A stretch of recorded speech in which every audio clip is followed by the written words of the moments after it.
Bom dia, boa tarde, boa noite a você que está agora assistindo a mais uma aula de linguagem jurídica. Hoje encerraremos as noções básicas de hermenêutica e interpretação com a segunda e última parte desta matéria.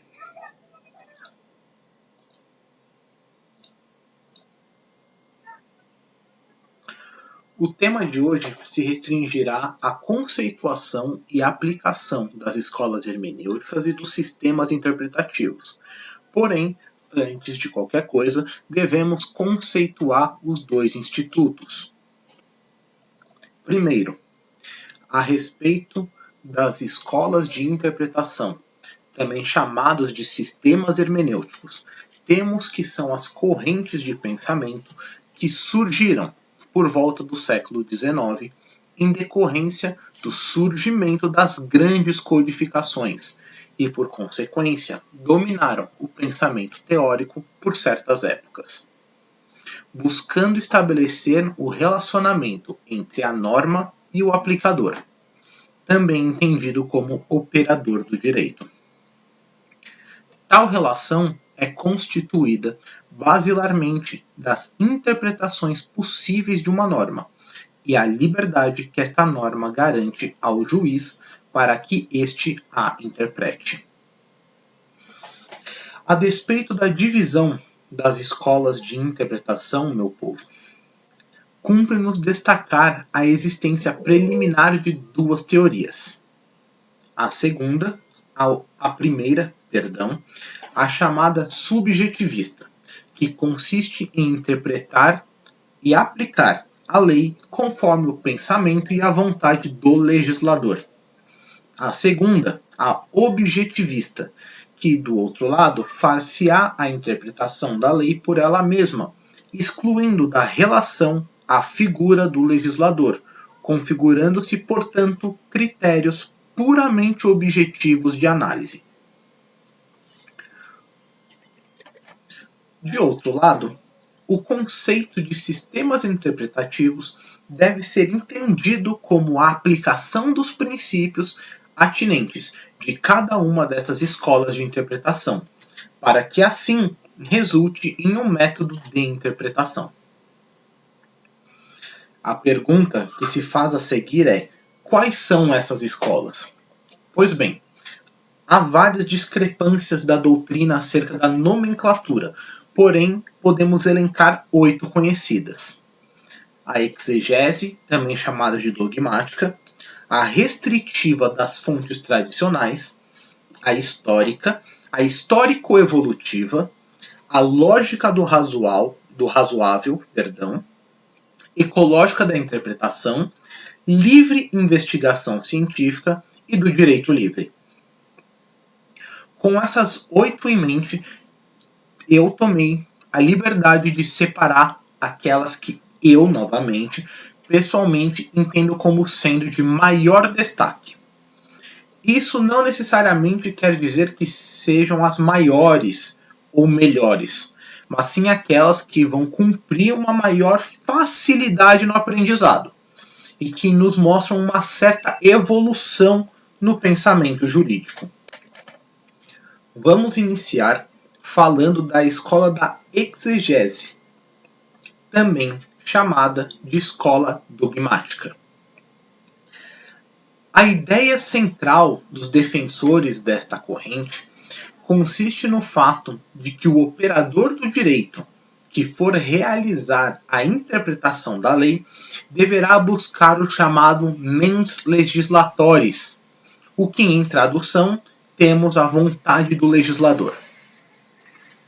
Assim sendo, deve o intérprete da lei buscar o que o legislador queria dizer no momento de elaboração da lei, através das interpretações literal, racional e gramatical, tendo como base o contrário ao idealismo do direito natural, ou seja, temos o ápice do que chamamos de positivismo jurídico.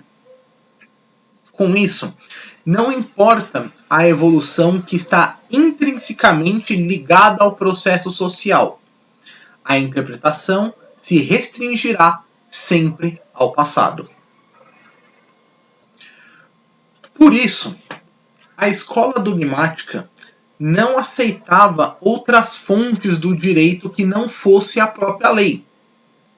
Por isso as codificações, como a Constituição Napoleônica, eram endeusadas. As codificações elas foram levadas a um patamar de que só aquilo realmente importava. Tal pensamento hoje, tá, se mostra de alguma maneira equivocado.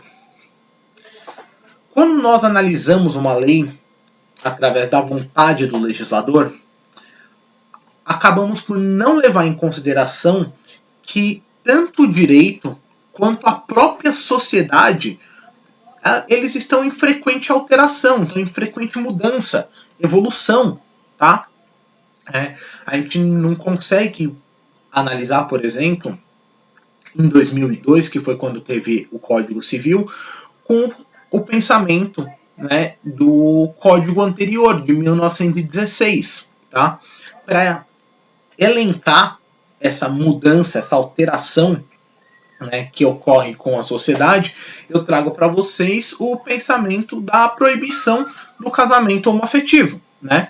A lei diz que o casamento se dá entre homem e mulher. Porém, nós podemos que concordar que a sociedade já avançou do ponto de reconhecer o direito de pessoas do mesmo gênero de se casarem. Homem com homem, mulher com mulher. Qual outro gênero a pessoa se inclinar, né?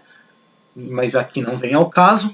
Voltando ao tema, a escola da exegese, portanto, se mostra impossibilitada da aplicação nos dias atuais, devido à inaplicabilidade dos seus princípios e conceitos, que nós podemos entender eles como rígidos e, de certa forma, intolerantes.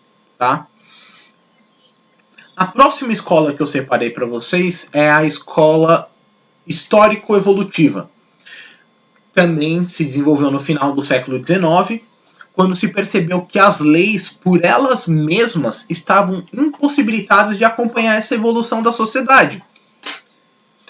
Então nós temos que, com essa escola, o pensamento começou a ser o magistrado, o juiz, começa a atuar em conjunto, tá, com o legislador. Ele começa a auxiliar o legislador que fez a lei para adaptar a norma que ele está aplicando nos tempos novos da sociedade.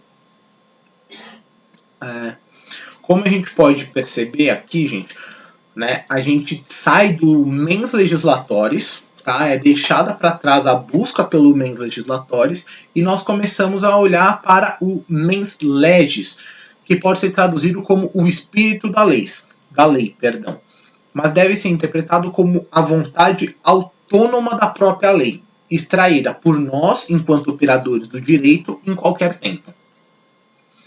Podemos citar entre os grandes autores desta escola Montesquieu, que fez em uma das suas obras, né, do espírito das leis, ele expõe com primazia, né, o racional concretizando-se, tá? Essa ideia racional concretizando-se e caracteriza, portanto, a busca pelo equilíbrio entre a autoridade, neste ato representado pelo poder e a lei, e do outro nós, como a liberdade do cidadão. Então, em outras palavras, eu posso dizer que a ideia central passa a ser a real separação dos poderes, tá? A fim de evitar principalmente abusos de autoridade e, consequentemente, as leis não seriam mais resultado da arbitrariedade dos homens. Elas vão surgindo de acordo com as necessidades destes homens e derivam das relações necessárias da natureza das coisas, passando o entendimento do que é necessário adaptar a lei velha para os tempos de hoje, para os tempos atuais, para o tempo em que você está aplicando a lei. Tá bom? O próximo que eu separei, a terceira, é a escola da livre investigação científica.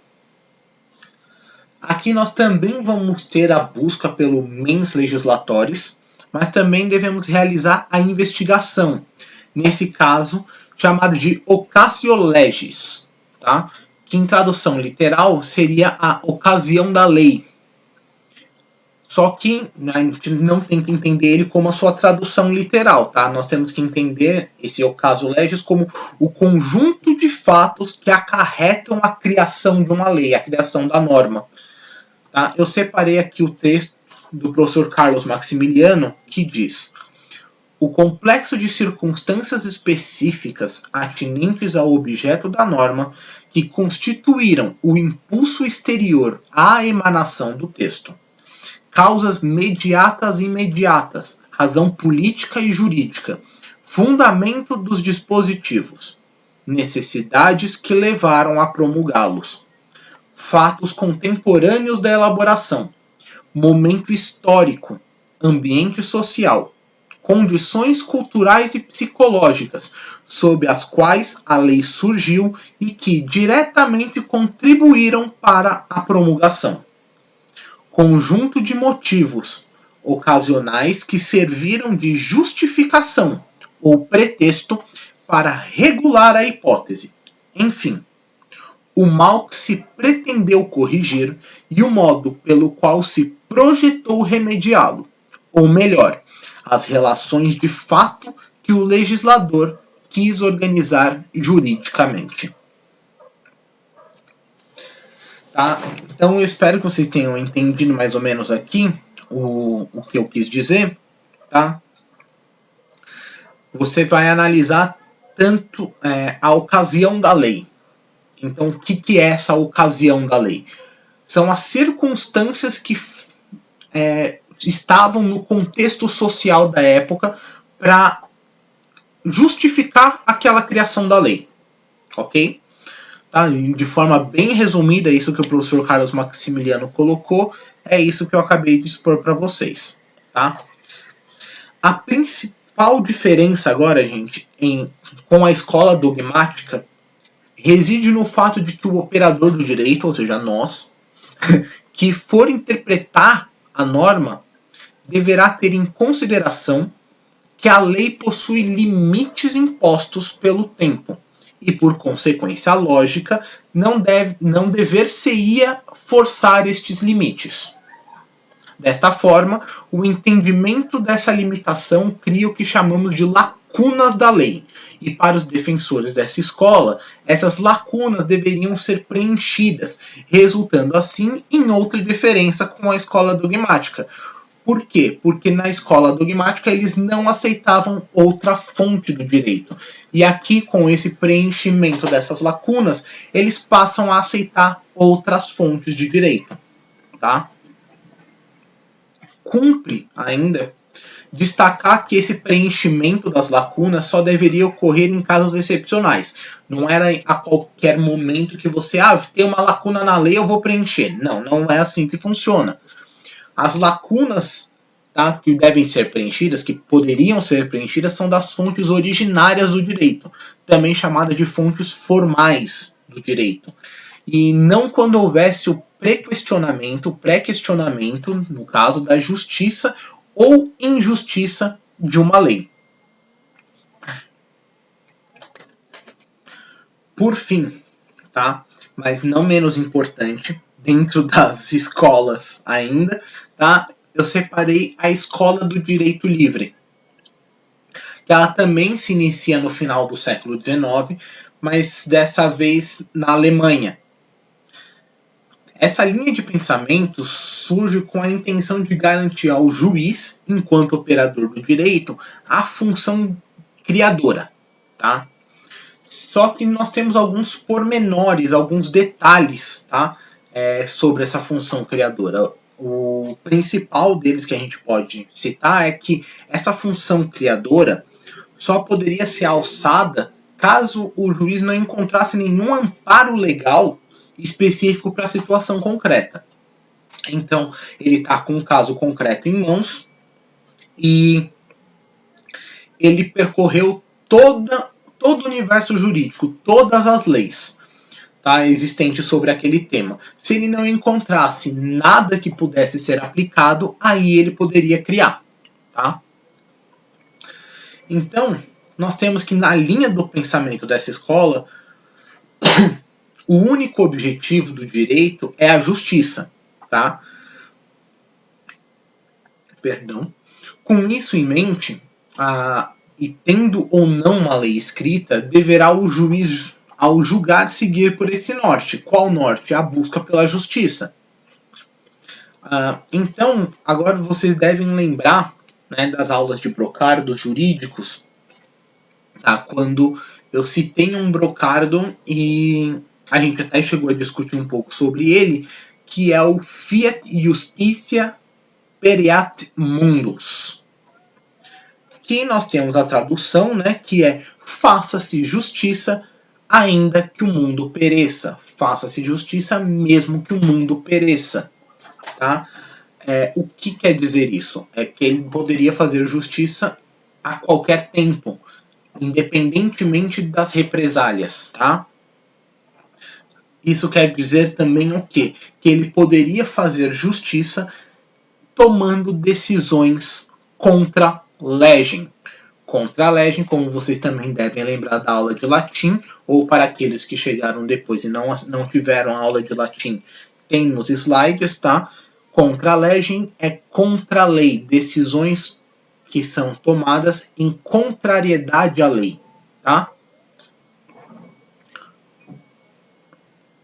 Também temos que se destacar que a Escola do Direito Livre apresentou duas linhas de pensamento, tá? A primeira é uma mais moderada, que defende a criação pelo juiz na existência dessas lacunas, né? Que foi como eu comecei introduzindo aqui a Escola do Direito Livre. A segunda, de outra forma, ela é mais radical, ela é mais liberal, por assim dizer. Ela defende a inovação perante a injustiça de uma lei. Tá? Eu trouxe aqui um trecho de um escritor alemão, o Hermann Kantorowski, que eu não tenho certeza se ele é alemão, né, porque esse nome não parece muito ser alemão, na sua obra Der Kampf um die Rechtswissenschaft, que é a tradução livre para A Luta pela Ciência do Direito. Tá? Ele trouxe, nesse texto, ele traz o pensamento elementar da posição mais radical, tá? Que é, se o texto da lei tem um único sentido e sua aplicação está em harmonia com o sentimento da comunidade, o juiz deve utilizá-lo, devendo deixá-lo de lado, se for de interpretação duvidosa ou se sua convicção levá-lo à conclusão de que o legislador não teve em mente a hipótese surgida com o caso concreto.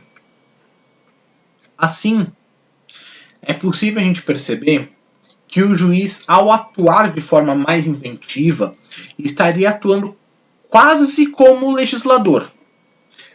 E ele se perguntaria, esta lei, se fosse pensada para esse caso, seria escrita como? Tá? Então, o processo criativo do juiz seria envolto dessa pergunta. Tá? Então, diferentemente das outras, tá, das outras correntes, das outras escolas que pecam pela rigidez, a escola do direito livre ela vai ter justamente na sua demasiada liberdade, tá, nessa liberdade excessiva conferida ao juiz, o seu próprio algoz, tá? Que inevitavelmente, em algum momento, deixar-se-á levar pelo emocional, abrindo mão da utilização da argumentação no seu decisório, tá? Na sua sentença, no seu acórdão, tá? Ele acabaria se envolvendo emocionalmente com a disputa, tá? com a pretensão, e acabaria não tendo 100% ali o seu foco. Estas foram as 4 escolas de pensamento hermenêutico, tá? Apenas 4. Eu acho que são suficientes, porque são as escolas, tá, que são melhor trabalhadas. Isso daqui é uma matéria mais de teoria geral do direito, como eu disse no vídeo anterior. Então eu estou só dando umas pinceladas por cima, tá? mas eu acho que isso seja o suficiente para você já ter uma base suficiente para o próximo passo da aula, que é justamente os sistemas interpretativos propriamente ditos, tá? Eu ainda vou dizer para vocês, antes da gente entrar na matéria dos sistemas interpretativos, que esses sistemas de interpretação conversam e convergem com as escolas hermenêuticas. Então tem aplicação, muitas vezes, de um ou mais desses sistemas em conjunto. E com isso, eu gostaria que vocês tivessem em mente também que eu não, aqui na explicação não tem necessariamente uma ordem de esse daqui aplica nessa escola, esse aplica naquela escola. Não, não tem uma ordem, tá? Eu separei, vi muitas separações por categorias e eu vou seguir a separação de categorias do professor Reis Fried, tá? Então, o primeiro método de interpretação que nós vamos trabalhar é esse aqui, que é através da autêntica, judicial e doutrinária.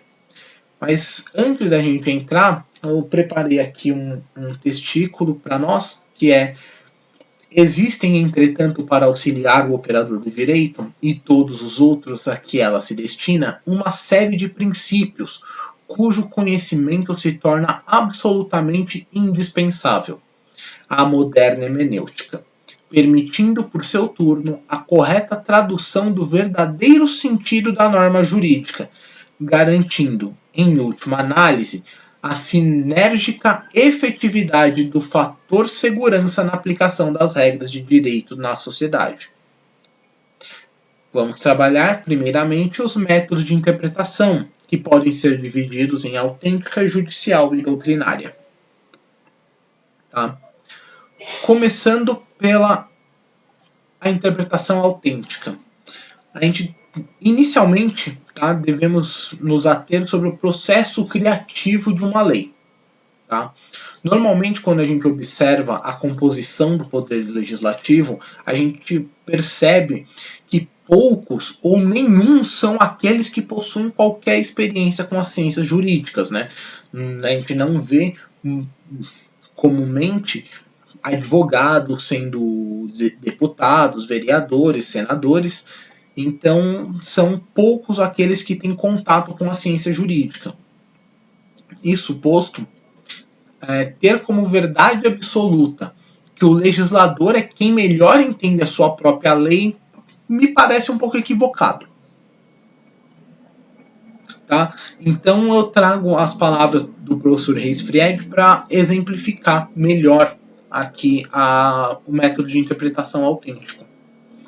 A interpretação que dá ao legislador, por exemplo, a uma posição preliminar, é uma modalidade de justificação de atos legislativos, privativa, contudo, das codificações. É uma peça ampla, analítica, que não se limita às referências fáticas ou às informações jurídicas. É elaborada, na realidade, pelos autores de anteprojeto de códigos. Nela são indicadas as inovações incorporadas ao texto e suas fontes inspiradoras, as teorias consagradas e as referências necessárias do direito comparado.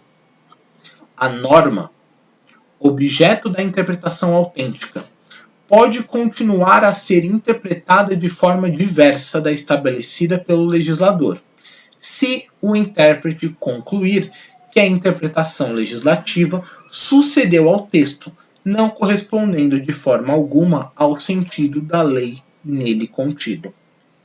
Então, nós temos que a primeira forma de interpretação, né, a interpretação autêntica, ela na verdade é, a primeiro momento, a interpretação que o próprio legislador dá da sua lei. Só que nós temos que convir que as leis não são feitas pensando nos seus efeitos jurídicos. As leis são muitas vezes resultados de acordos políticos, de motivações políticas. Então, apenas nós temos que pensar no lado jurídico. Quando a gente aplica essa interpretação autêntica, nós temos que ter em mente que as razões dessas leis normalmente têm razões políticas por trás para o relator que fez a lei teve que ceder ao pedido da sua bancada no Congresso, teve que, na hora que ele fez uma lei, veio uma emenda de um partido que é contrário a ele e mudou o sentido de um artigo, entendeu? Então tudo isso a gente tem que levar em consideração. Pois bem, tá? Em seguida, a gente tem a interpretação doutrinária. O que é essa interpretação doutrinária, não é mesmo? A interpretação doutrinária ela encontra amparo nos cientistas jurídicos, ou como a gente chama na nossa área de doutrinadores, tá? Que são os juristas que depreendem tempo para analisar, pesquisar e entender a ciência jurídica. Por isso eles são capacitados para dizer o que entendem.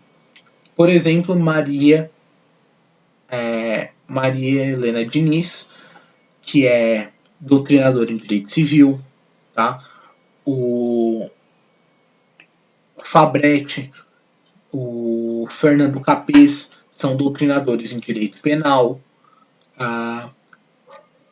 Miguel Reale, Rui Barbosa, Eli Lopes Meireles, Maria Silvia Zanella de Pietro, que são doutrinadores em direito administrativo, que são minha área, por isso eu consigo lembrar de alguns nomes, né? Silvio Salvio Venosa, que é de direito civil também, tá? Então esses são alguns exemplos, tá? E daí, para simplificar a doutrinária, eu trago novamente as palavras do próprio autor, né, que classificou como doutrinária, que é o Reis Fried. A essa interpretação que apresenta o jurista por intermédio de escritos em tratados, compêndios, manuais, monografias, teses ou comentários à legislação, denomina-se interpretação doutrinária. Ou seja, de forma resumida, a interpretação doutrinária é a interpretação que os juristas renomados dão para aquele tema. Não necessariamente esse jurista vai ser um juiz. Então nós temos que usá-los aí sim como argumento. A gente usa a interpretação doutrinária como argumento jurídico nas nossas petições. Tá? Para finalizar a interpretação classificada quanto à origem, tá? Nós temos a judicial. Perdão, aí passou algumas vezes. A classificação da interpretação pela origem, devemos trazer, sobretudo, a interpretação judicial. Para os fins da sociedade como um todo, é aquela que realmente importa, ou seja, aquela que o cidadão vai levar em consideração, porque o cidadão não quer saber quem é doutrinador e quem é o legislador. Ele quer saber como que a lei é aplicada perante o Poder Judiciário, tá? Porque é a partir dessa interpretação que vão se resultar os efeitos práticos para a sociedade.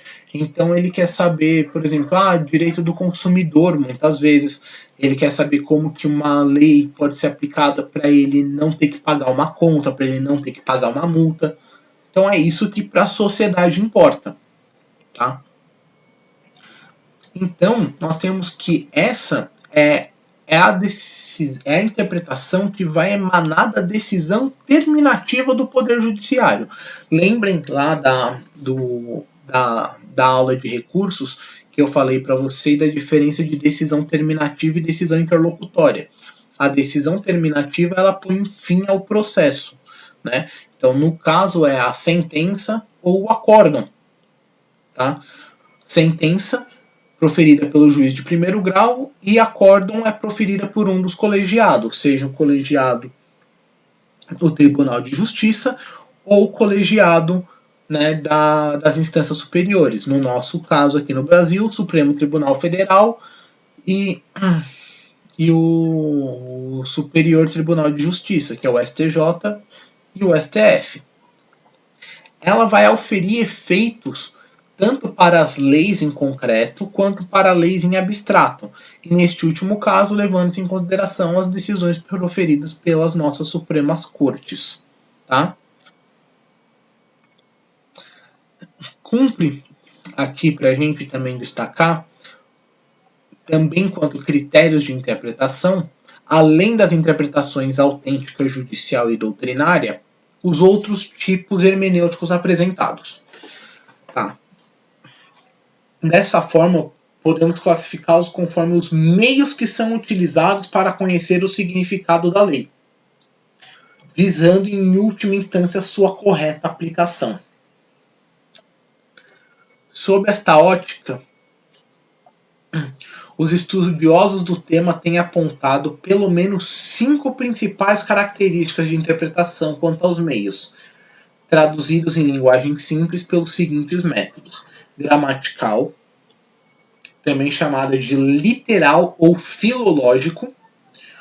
O segundo é o racional ou lógico. O terceiro, o sistemático. O quarto, o histórico. E por último, o sociológico ou teleológico. Desta forma, cabe a gente iniciar por aquele que eu julgo ser o mais simples, tá? Que é o gramatical. Vale destacar que existem defensores de que a interpretação gramatical vai ser a única possível dentro das áreas jurídicas. Mas como eu posso dizer, é uma minoria quase absoluta, tá?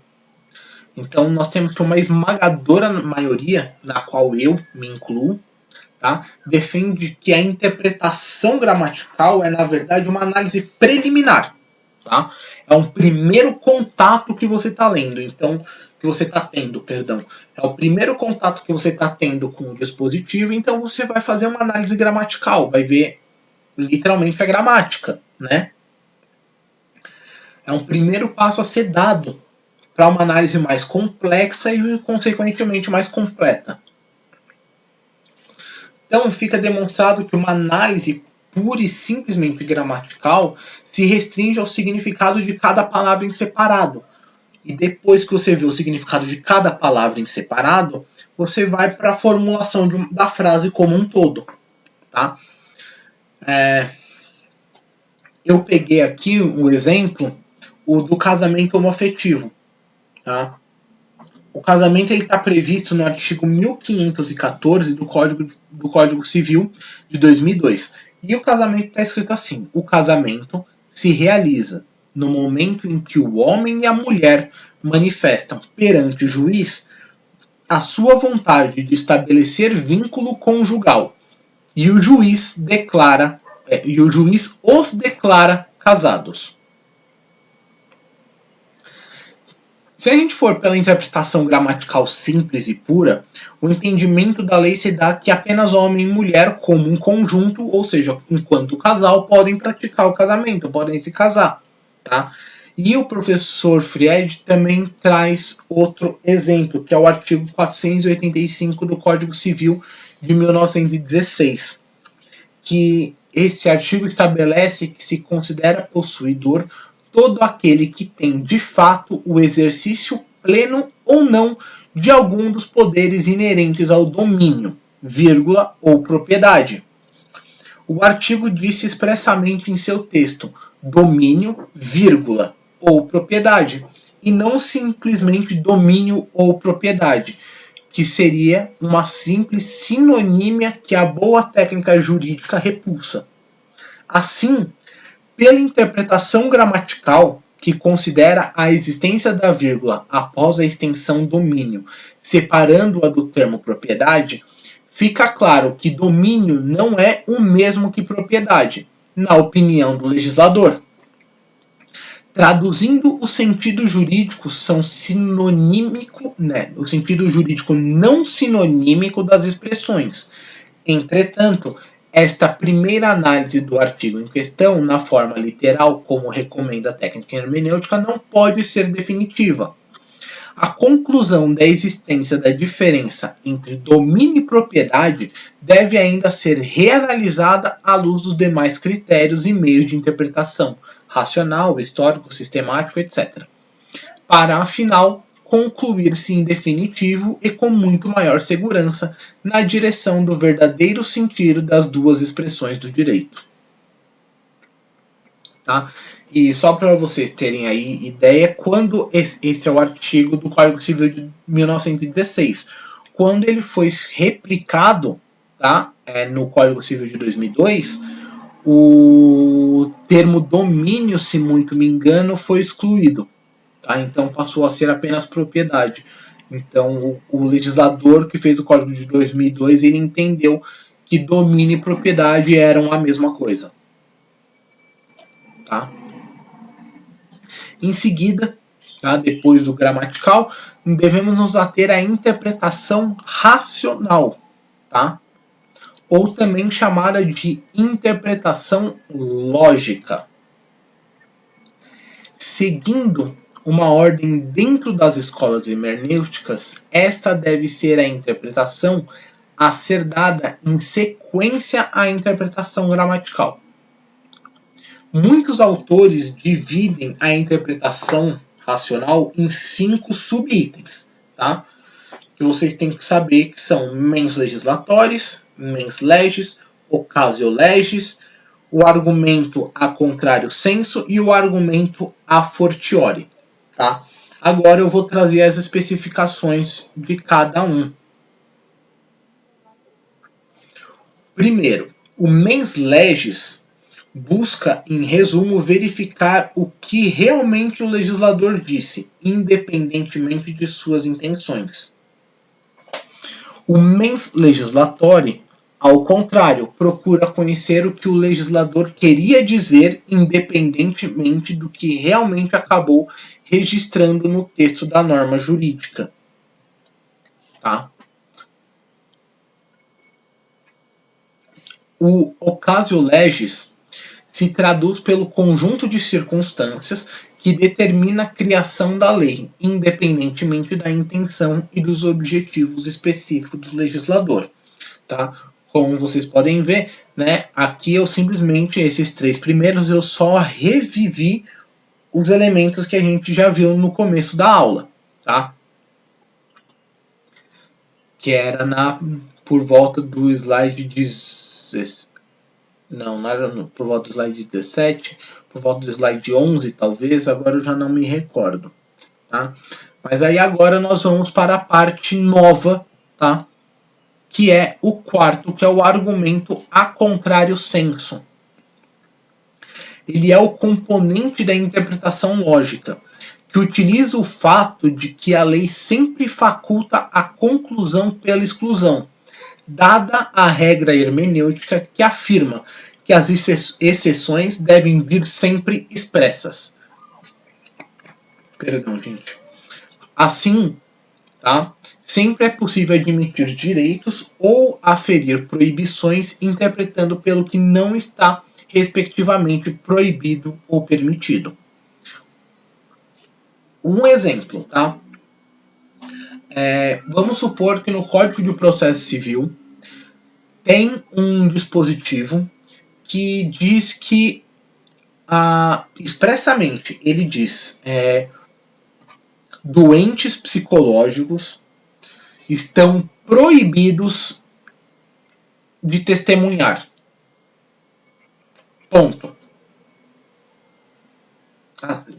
Perfeito, né? A gente sabe que os doentes psicológicos, tá? Todo mundo que tem alguma doença psicológica vai estar proibido de testemunhar. Perfeito. Então isso quer dizer que qualquer um que não tenha doença psicológica pode testemunhar. Não é isso? É isso mesmo. Tá? Então o argumento a contrario sensu, ele vai concluir por exclusão. Se todo mundo que tem doença psicológica não pode testemunhar e não fala nada de outras situações, então todo mundo que não tem doença psicológica pode testemunhar. A ideia é justamente essa, tá?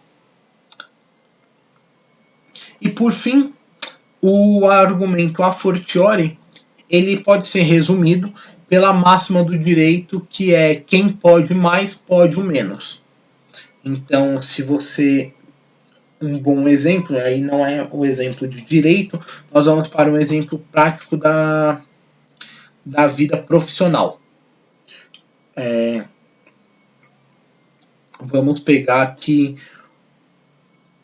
o escritório. Nós temos o estagiário, o advogado júnior, o advogado pleno, o advogado sênior, o advogado associado, o advogado sócio, né? Que é o último, que é um dos sócios do escritório. Então, quem pode o mais, pode o menos. Isso quer dizer que o que o sócio faz é a mesma coisa. Ele abrange tudo aquilo que o associado faz, que abrange tudo aquilo que o sênior faz, que abrange tudo aquilo que o pleno faz, que abrange tudo aquilo que o júnior faz, que abrange tudo aquilo que o estagiário faz. Mas o estagiário não pode fazer aquilo que o pleno faz, do que o júnior faz. Mas quem faz o mais, faz o menos.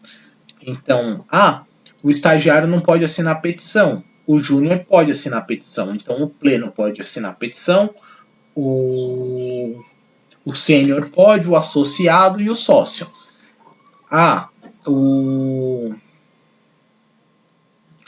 O estagiário pode assinar recebimento de intimação, então todos os outros podem.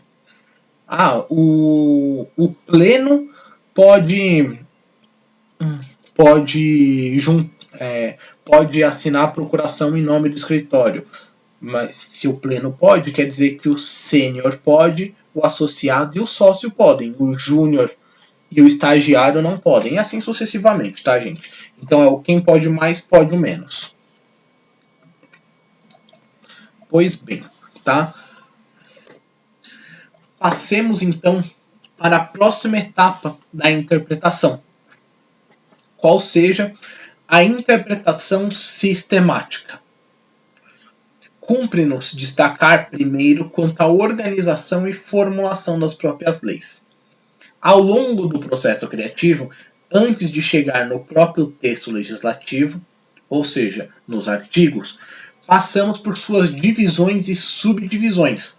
Ou seja, a gente passa primeiro pelo código, né, Código Civil, daí temos os livros, capítulos, seções e subseções, tá? Por que isso?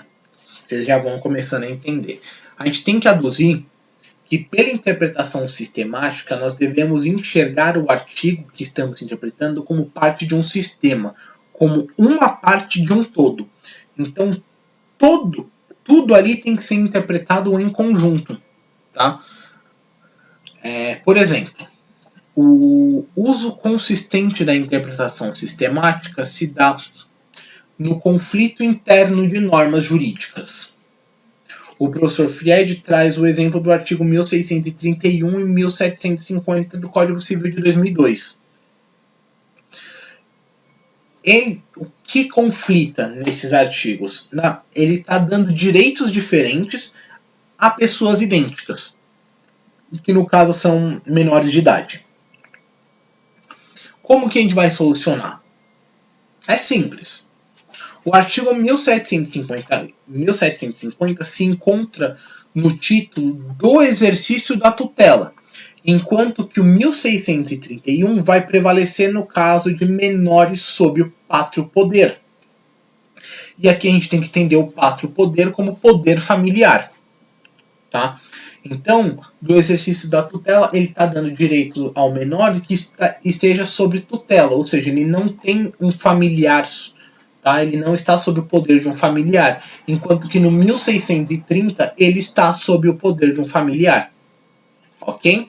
Então a gente tem que analisar isso como um todo, tá? Em um lado a gente está falando de tutela, do outro nós estamos falando de poder familiar. Então você tem que analisar isso porque o artigo não vai necessariamente dizer, olha, aqui nós estamos falando de tutela. Você tem que saber isso como? Olhando todo o conjunto da obra. Isso é uma interpretação sistemática, tá? Isto posto, agora nós vamos para a quarta forma de interpretação, a interpretação histórica, que consiste primeiramente em analisar o sentido evolutivo da linguagem do texto legal, para que assim almeje-se alcançar o verdadeiro sentido da lei, o que pode, eventualmente, estar obscurecido pela terminologia antiquada de algum texto legislativo. O professor Fried exemplifica com maestria a interpretação histórica. Tá? Então, vou ler aqui o texto do professor Fried.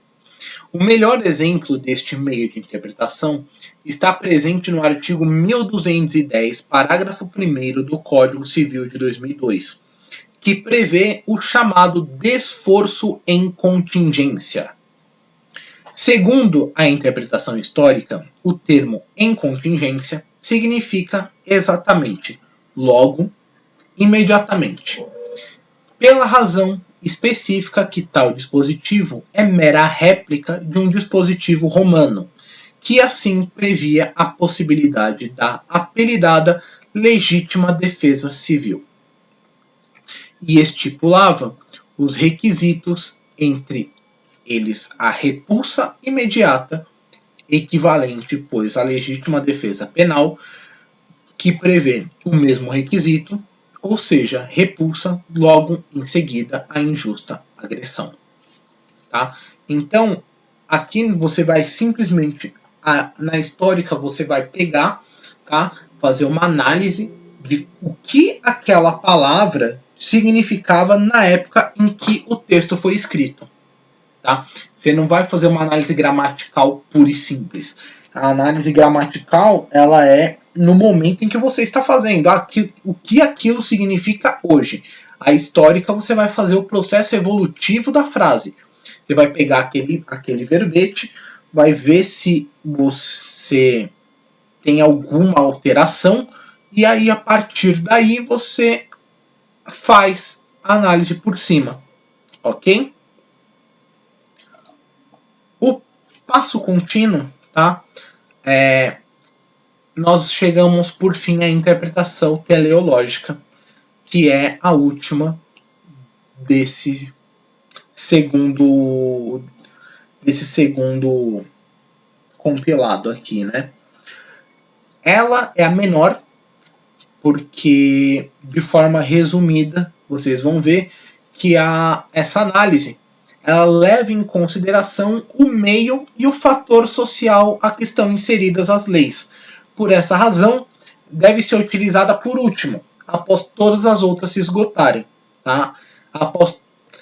Então, como vocês vão pegar, por exemplo, na Alemanha, né, as leis que foram criadas durante a época do nazismo.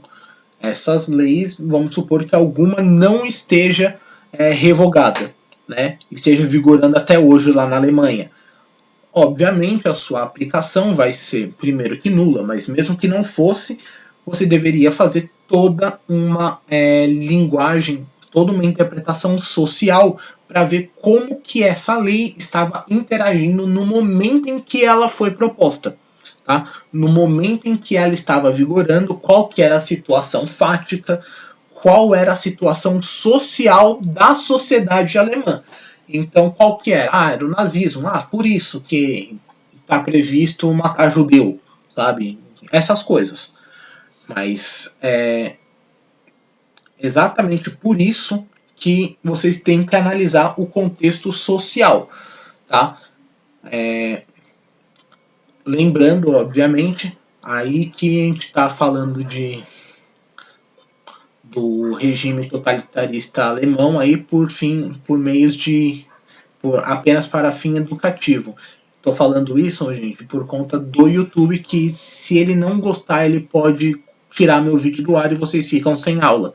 Então eu estou falando isso apenas porque é uma aula, tá, sobre linguagem jurídica, e eu usei o regime totalitarista alemão como exemplo, tá? Então, pessoal do YouTube, que se você for assistir meu vídeo, é aula, class. Não sei se é o pessoal que vai assistir em inglês, daí só vê a palavra, pode cancelar o vídeo. Entenderam?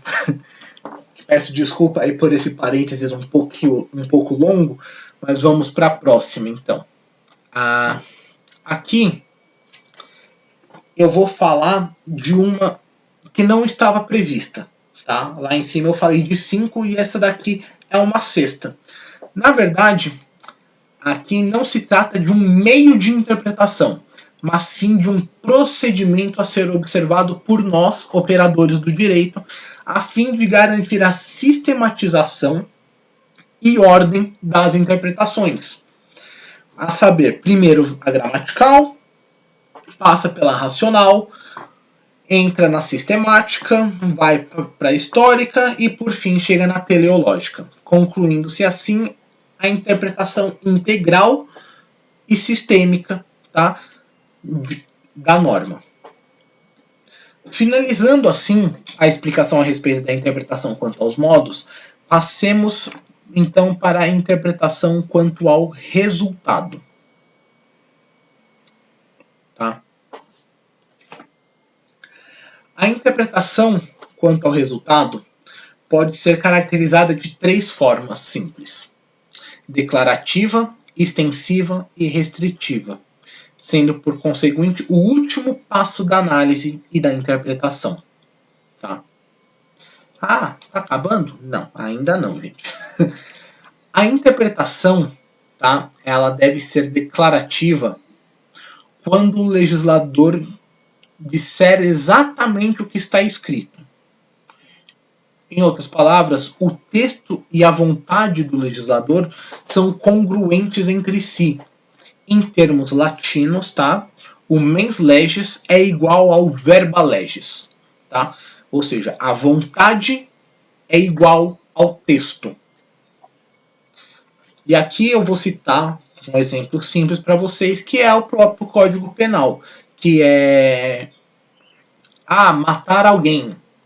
A vontade do legislador é falar que é um crime matar alguém, como está escrito. É um crime matar alguém. Pronto, acabou. Tá? Então nós temos que o Código Penal, a interpretação não pode ser diferente, exceto nos casos que envolvam o princípio in bona parte, que é o princípio do se é uma lei que vai beneficiar o réu. Tá? Depois nós temos a interpretação extensiva. A interpretação extensiva é voltada para uma interpretação em que o mens legis é superior, é maior do que o verba legis. Ou seja, a vontade do legislador era maior do que o texto. Tá? Então, nós podemos citar como exemplo os inúmeros roles, tá? Exemplificativos das leis. Toda lei, vocês vão ver, ela vai ter um rol, algum artigo, que vai falar, olha, pode fazer isso, isso, isso, isso e isso. Em muitos casos, esse rol dessa lei, que está falando, você pode fazer isso, isso, isso e isso, ele vai ter 2 possibilidades. Ou ser taxativo, que é apenas aquilo que está na lei, né? Ou exemplificativo.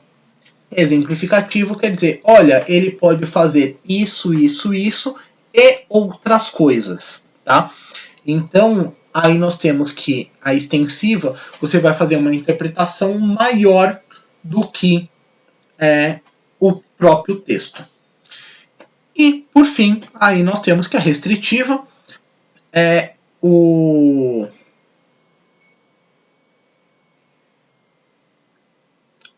o contrário. O verba legis, tá, vai ser maior do que o mens legis. Gente, 1000 perdões, e eu acabei de reparar que eu inverti aqui. Vou fazer a correção aqui ao vivo para vocês, não, quer dizer, para vocês não, para mim é ao vivo, para vocês é na gravação. Fiz aqui a correção.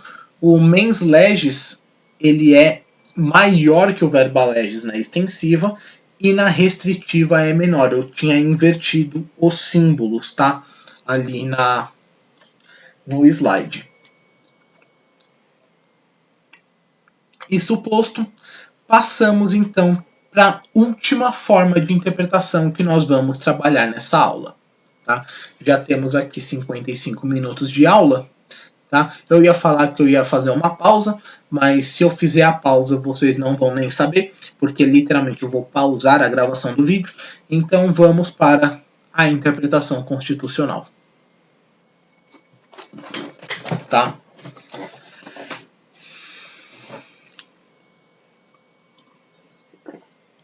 Para elencar a interpretação constitucional, eu vou utilizar uma frase, um texto, na verdade, do professor e ministro do STF, do Supremo Tribunal Federal, Luiz Roberto Barroso, que trabalha muito sobre essa questão de direito constitucional, tá?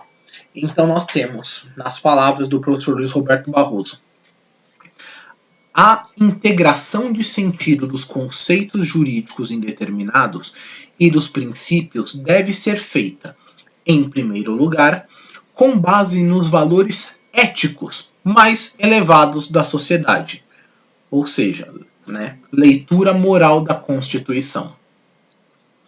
Observada essa premissa inarredável, porque assentada na ideia de justiça e na dignidade da pessoa humana, deve o intérprete atualizar o sentido das normas constitucionais, interpretação evolutiva, e produzir o melhor resultado possível para a sociedade, interpretação pragmática. A interpretação constitucional, portanto, configura uma atividade concretizadora, uma interação entre o sistema, o intérprete e o problema, e construtiva, porque envolve a atribuição de significados aos textos constitucionais, que ultrapassam sua dicção expressa. Tá? Após esse embasamento do professor e ministro Luiz Roberto Barroso, cumpre-nos então a partir para os métodos interpretativos da Constituição. Tá? Eu separei esses 5, que são o jurídico clássico, o tópico problemático, e eu acabei de reparar outro erro, tá? Perdão, ainda bem que eu ainda não divulguei para vocês isso daqui.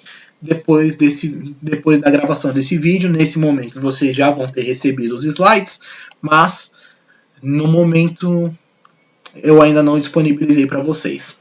Voltando. Segundo, tópico problemático. Terceiro, hermenêutico concretizador. Quarto, científico espiritual. E quinto, normativo estruturante. Passemos, pois, então, pelo início, pelo jurídico clássico. Tá? Para os seguidores desse método, a Constituição Federal, a despeito da sua posição hierárquica e de ser fundamento e fator de integração do ordenamento jurídico, é uma lei e deve ser interpretada segundo as regras tradicionais de hermenêutica, que são levadas em conta na interpretação de leis em geral. Os seguidores desse método acreditam que, desconsiderando o valor legal, o caráter legal, da Constituição, estaria esta sujeita a modificações de viés interpretativo que lhe ofenderiam o texto, comprometendo a sua finalidade estabilizadora, avessa às mudanças hermenêuticas. Desta feita, a tarefa do intérprete, enquanto aplicador do direito, seria descobrir o verdadeiro significado das normas e guiar-se por ele na sua aplicação.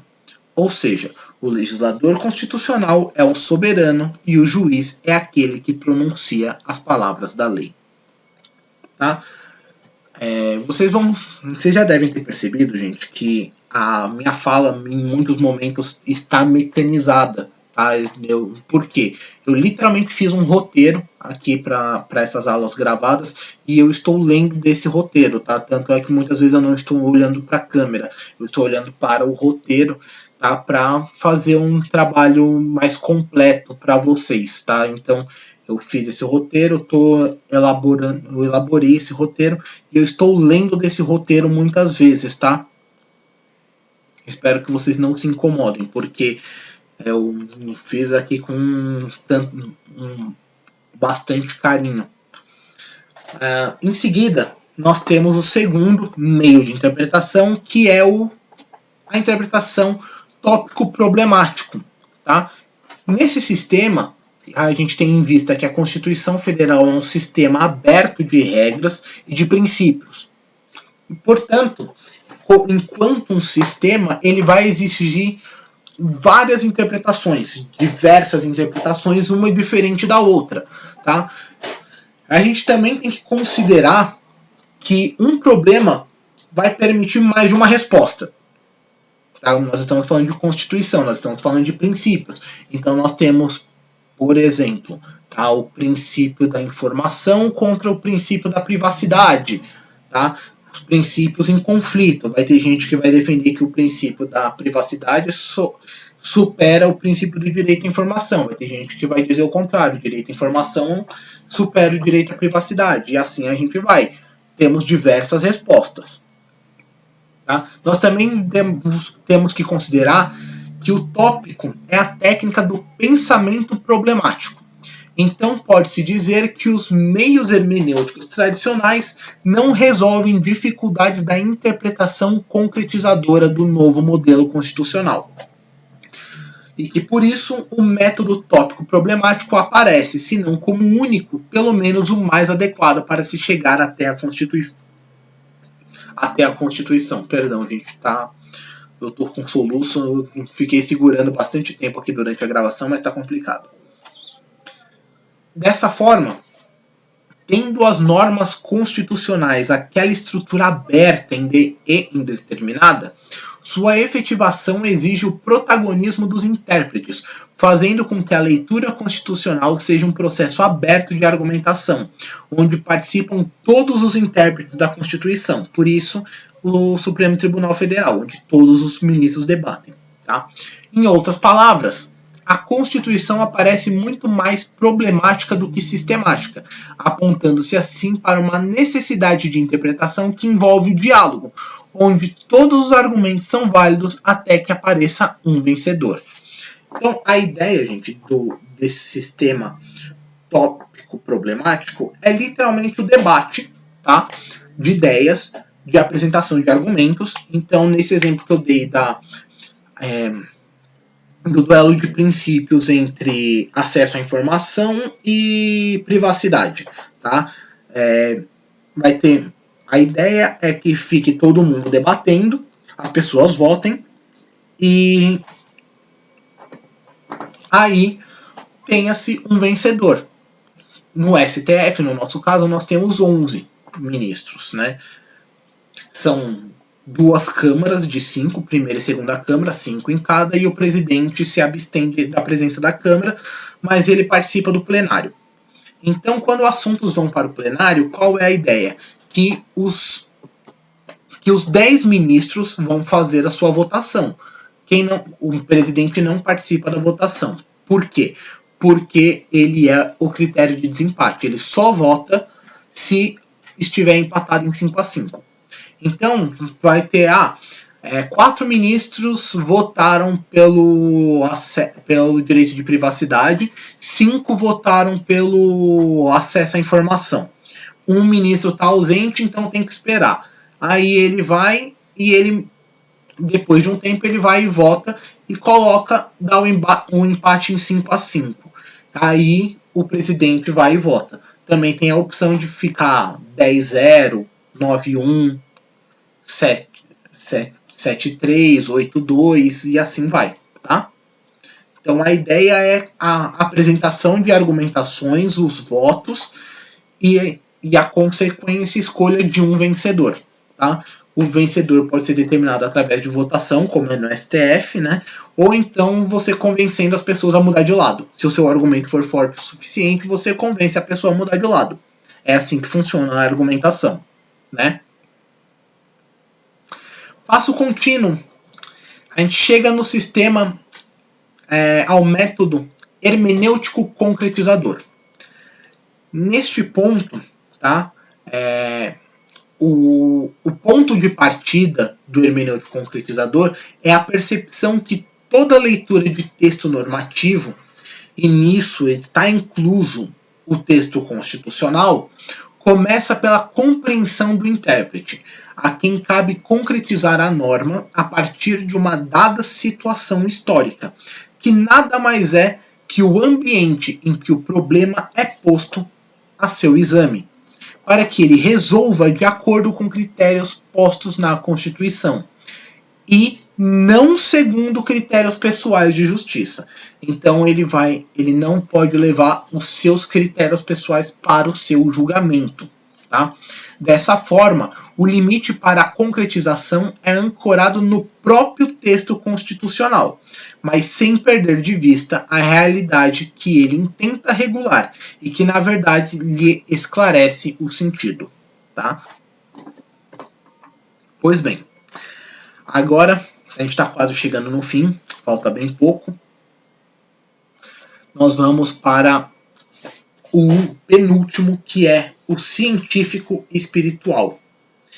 Nesse, o que dá sustentação é a ideia da Constituição como instrumento de integração, não só no sentido jurídico formal, como também como instrumento de suporte, fundamento do ordenamento, mas também como instrumento de regulação de conflitos, e desta feita de construção e preservação da unidade social, ou seja, da sociedade como um todo. A Constituição é a ordenação jurídica do Estado ou da dinâmica, tá difícil hoje, em que se desenvolve a vida estatal, embora o Estado não limite sua vida nos momentos da realidade contemplados na Constituição. Aqui, o Estado é visto como algo dinâmico, que se renova continuamente, a compasso das transformações da própria realidade, que suas normas intentam regular. Nessa ideia, a Constituição aparece como instrumento que ordena a vida do Estado, do seu processo de integração e da própria dinâmica social, não só permitindo, como também exigindo uma interpretação extensiva, sem necessidade de que o seu texto contenha alguma ordenação nesse sentido. Tá? E por fim, vamos finalizar a aula aqui com a interpretação constitucional normativa estruturante. Os seguidores desse método partem da premissa de que há uma implicação necessária entre os preceitos jurídicos e a realidade que eles pretendem regular. Uma vinculação tão grande que a própria normatividade parece ter buscado apoio fora do ordenamento como meio de tornar eficaz seu propósito. O que realmente importa, nesse caso para o intérprete, é a situação que a norma escolheu regular. Interpretação constitucional é, portanto, concretização. Aquilo que não aparece de forma clara como conteúdo da Constituição é que deve ser determinado pela incorporação da realidade, de cuja ordenação se trata. Em resumo, o conteúdo da norma só se torna completo com a interpretação, que, no entanto, não pode realizar-se apenas com as pretensões contidas nas normas, ainda mais porque o texto constitucional aparece com conteúdos genéricos e indeterminados. É preciso também levar em consideração as peculiaridades das relações concretas que essa norma pretende regular. Pois bem, tá? Então aqui o normativo estruturante, ele também tem um pouco da ideia do concretizador, que é que você só vai fazer uma interpretação de norma constitucional perante o caso concreto. Qual é essa ideia? Vai haver casos em que o direito à informação vai se sobressair ao direito à privacidade. E vai ter casos em que o direito à privacidade vai se sobressair ao direito à informação. Não vai existir uma regra determinada. O direito à privacidade sempre vai prevalecer ao direito da informação. Não, não é assim. Cada caso é um caso. Você vai analisar o caso concreto. Como que você vai saber isso? Interpretando. E como você vai aplicar as técnicas de interpretação? Primeiro, vocês vão começar fazendo a interpretação gramatical, aí vocês vão para a interpretação lógica, racional lógica, sistemática, histórica, sociológica, entenderam? Aí vocês vão aplicando esses conceitos, tá? E são capazes de fazer uma interpretação de uma lei. Obviamente, no dia a dia, você já sabe como você quer interpretar as leis, porque você vai interpretar elas de acordo com o que o seu cliente precisa, tá? Então você só tem que ver se é possível essas interpretações e se existem, né, doutrinadores que defendam o seu lado e o seu ponto de vista, tá? Com isso, novamente, né, a aula acabou sendo um pouco mais rápida do que eu achei que seria. Aqui o meu roteiro, para vocês terem uma ideia, deu 18 páginas e nós temos 1 hora e 10 minutos aqui de vídeo. Eu achei que ia dar aproximadamente 1 hora e meia, 1 hora e 40. Acabou que não chegamos a tanto. Mas é o suficiente, né? Porque novamente nós não tivemos interação entre aluno e professor, né? Então eu acredito que essa 1 hora e 11, na verdade, seria muito mais tempo caso eu estivesse fazendo em live. Isso posto, eu separei uma atividade, tá? Que eu vou disponibilizar para vocês na quinta-feira. Amanhã é quarta-feira, eu vou disponibilizar o vídeo hoje ainda, terça-feira, né? Eu estou gravando 6 horas da tarde, né? Então eu vou começar a fazer o upload do arquivo daqui a pouco. Eu espero acabar ele por volta das 23 horas e fazer a divulgação para vocês que o vídeo já está no canal, né? Vamos ver se isso vai acontecer. Se for tudo ok, vocês comentem aqui embaixo, né? Que vocês já receberam a notificação antes. Pois bem, voltando. Eu separei uma atividade que eu vou disponibilizar na quinta-feira, que é uma atividade substitutiva. O que é essa atividade substitutiva?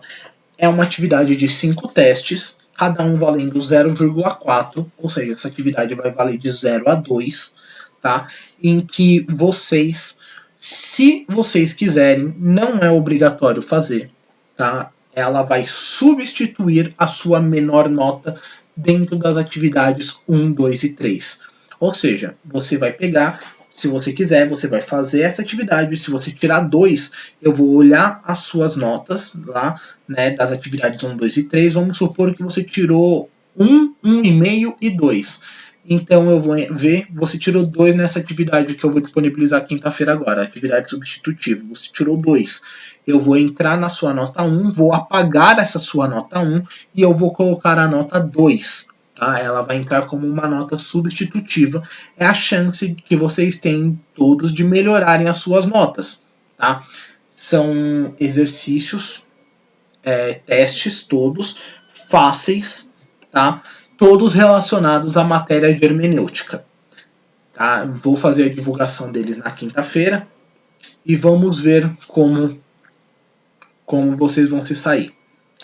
Então encerro por aqui a aula. Não se esqueçam de se inscrever no canal, tá? Eu vou até trocar aqui o lado para ficar mais justo aqui. Não se esqueçam de se inscrever no canal aqui embaixo, tá? Não sei se é desse lado ou desse lado, sou horrível. Não se esqueça de se inscrever no canal, assinar o sininho para receber notificação quando os vídeos forem lançados. E vamos ver se a partir da próxima semana eu já consigo voltar a fazer as lives com vocês, mas eu não garanto porque o cabo que eu tenho não chega aqui aonde eu estou isolado. E para quem está preocupado comigo, eu ainda não estou apresentando sintomas, tá? Da doença, do Covid. Então, né, lembrando, Covid não é a doença, tá, gente? Covid-19 Se bem que eu acho que Covid-19 é a doença e o SARS-CoV-2 é o nome do vírus. Bom, mas não importa, eu ainda não estou apresentando sintomas, então podem ficar despreocupados quanto a isso. Vocês ainda vão ter o professor de vocês até o final do semestre, pelo menos eu espero, né? Tá bom? Então, voltando, se inscrevam no canal, deixem um like no vídeo, se inscrevam, assinem as notificações e falou, tchau, tchau.